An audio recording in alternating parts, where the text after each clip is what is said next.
We're ready to take you on a tour of the basement of the home. So first, this is like the bedroom kids wing of the house, and it's got some interesting design choices.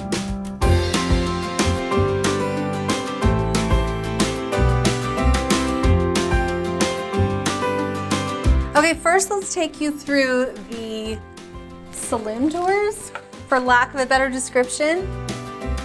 I'm sure that back in the day, this was super cool.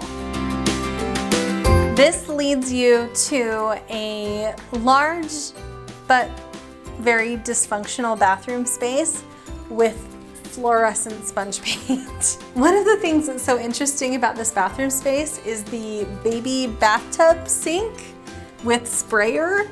You know, as someone who's had newborns, I can see how that was super convenient for a few months while your baby was small enough to wash in there.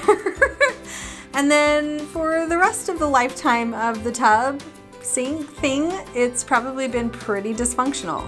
So we have plans to reconfigure this entire space and make it an awesome bathroom for two of our girls to share. There's also a small-ish bedroom down here, and we're not totally sure yet what we're gonna do with it. If we want to turn it into a laundry room, or if we're going to make it a guest bedroom, but it'll be getting a big makeover. Down the hall, there are two bedrooms that are almost exactly the same, except one is just slightly smaller. So the first order of business is to make them exactly the same size. If you have children who are close to the same age, you know that they're gonna be fighting over who has the bigger bedroom.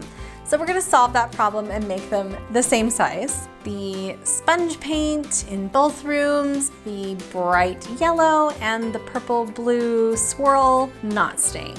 We're also thinking we're gonna put in a large walk-in closet that is between the two rooms that they share. I don't love bay windows, but I think the window benches are kind of a sweet element for a kid's room, and so we'll be giving those a makeover, making them feel updated and current, and I think the girls are gonna love them. There's another area of the kids' bedroom suite, so to speak, that has another very small bedroom. This is the other bedroom that we're thinking will either be laundry or guest bedroom.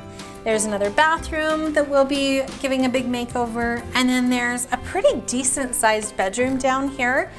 This will probably be our oldest daughter, Ruby's bedroom. One of the interesting quirks about this room is that it has a dark room. That I guess the people who built the house were into photography in the 70s. So we're probably going to just be reconfiguring that, cleaning it out, building it out a little bit, and making it a walk-in closet. And of course, the intercom system. That concludes this tour, and next up, we're gonna be taking you to the basement entertaining area of the home. So stay tuned for the next tour, and head over to staggdesign.com to follow along more with this project.